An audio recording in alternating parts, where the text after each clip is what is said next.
I want to start my talk by taking us back 80 years or so when the world was facing the really pressing and daunting challenge of how do we feed a rapidly growing population when we can't increase the amount of land that we have in the world.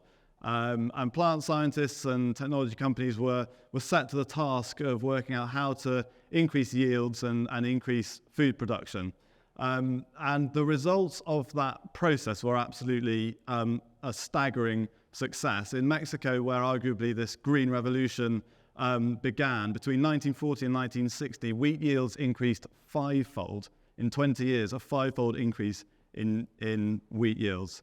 And Norman Borlaug, who is often dubbed as the father of the Green Revolution, is credited with saving 1 billion lives and was awarded the Nobel Peace Prize in 1970.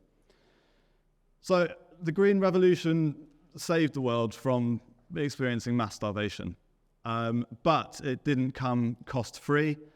These new crop varieties that were developed relied on large amounts of synthetic fertilizers and pesticides. We needed larger and larger machinery to sow and harvest all of these crops, as we've been hearing about in many of the talks today.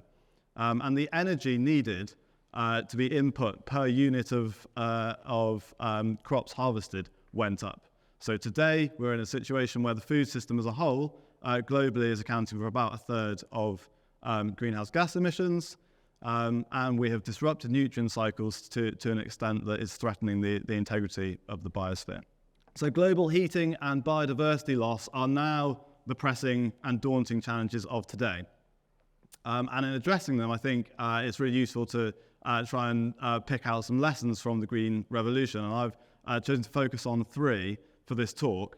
And there are themes that have run throughout the presentations today, I think. The first is that we need a step change in reducing emissions and reducing impact on nature. In order to achieve that step change, we need system changes. It's not going to be enough to tweak and improve the efficiency of the existing systems we've got. There is a big role for that, but it's not going to be enough to achieve the change that we need. And finally, perhaps something that didn't happen so much with the Green Revolution, we need to look ahead to 2050 and beyond and try to avoid the solutions that we put in place to this pressing and daunting challenge that we see today from causing more problems in the future. In a UK context, we now have the net zero target by 2050 and new legally binding nature restoration targets. And these are not trivial issues, particularly to do with agriculture and land use in the UK. Nature declines, unfortunately, have been quite persistent. We've lost over half of the species abundance of priority species since the 1970s. Thankfully, the steepness of that drop-off has really leveled out, which is great, but the trend is still, unfortunately, downwards, and we need to turn that around. And from an emissions perspective, agriculture, almost uniquely, hasn't managed to reduce greenhouse gas emissions since the Climate Change Act was passed in 2008. And also, setting it apart from other sectors of the economy, most of the emissions are methane and nitrous oxide, not CO2. So the challenges and opportunities that are being presented are different. And so if we're looking for somewhere where step change is needed, agriculture in the food system is a good place to start. It accounts for almost half of the emissions in the food sector. And as I say, it's the only part where there really hasn't been any progress since 2008 on reducing emissions.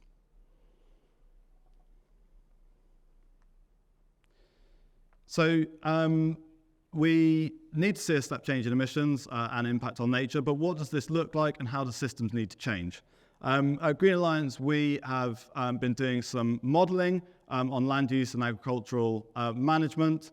And we've found that if you want to balance climate, nature, and food priorities such that you meet net zero, not just in the food system, but in the economy as a whole the land system has a really important role to play in achieving net zero in the economy as a whole, not just in agriculture and food. That you achieve recovery of nature, and that you don't just end up offshoring all of your food production, because that's a really easy way to achieve net zero and nature restoration in the UK, so we'll just import all our food. So we made a decision we don't want to do that in our model. The pattern of land use and land management that you end up with looks very different from the land use and agricultural systems that we have today. So in our modelling outcome, and we produced a range of different outcomes, and they go from lots of different, based on lots of different priorities, but this was what we came up with for balancing those three priorities. By 2050, a third of the land that is currently farmed would switch to being managed primarily for delivering climate and nature outcomes. The remaining agricultural land, 60% of it would move towards more low-yielding, nature-friendly farming systems. The bit that remains, the 40% that remains, as being really focused on trying to maximise yields and really produce the bulk of our food, that needs to be done in a more sustainable way, fewer externalities, fewer emissions, less pollution. And to compare to today on the kind of low-yield, nature-friendly side, if you look at organic today as a kind of proxy, only about 3% of our land is managed as organic. So we've got kind of big system changes that need to happen, and those will need a number of enablers, and technology will have a really big role to play in that. I'm going to go fairly quickly through this because this is what all of the presentations today have really been about. But three kind of key roles for technology. The first is, as I was just saying, about making where we're producing food, making that production much more efficient. We've heard lots about robotics and precision technologies, and those have really a huge potential to reduce and in many cases even eliminate the need to use agrochemicals. On the kind of animal agriculture side, and thinking about methane, obviously heard about the brilliant work that's going on capturing fugitive emissions, also work going on methane suppressing food additives, cows and sheep. So all of that is going to be a really important part of the picture, particularly on that land where we're trying to maintain or even increase yields and try to be more sustainable. The second element is that in our balanced pathway, it relies on reducing meat and dairy consumption by 45% by 2050. And that's primarily to free up land for restoring more natural habitats and doing agriculture in a more extensive and nature-friendly way. And to achieve that scale and pace of diet change, we think that alternative proteins are probably going to have quite a big role to play. We're doing a bit of work on that at the moment. It's not clear what the best route to achieving that kind of change is, but that's one of the things that we're starting to look into. And the third area is being able to actually measure the impacts that different land uses and different land management interventions are having on environmental outcomes and be able to improve those over time.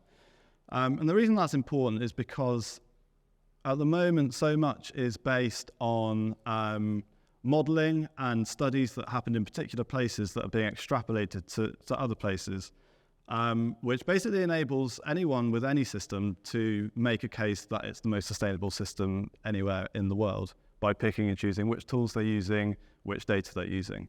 So in order to actually really maximise the environmental outcomes that we achieve, being able to do more actual measurement would be really useful. The problem is, obviously, that's expensive. It comes at a cost. So any way that technologies can be developed that enable more measurement at lower cost could be really transformative.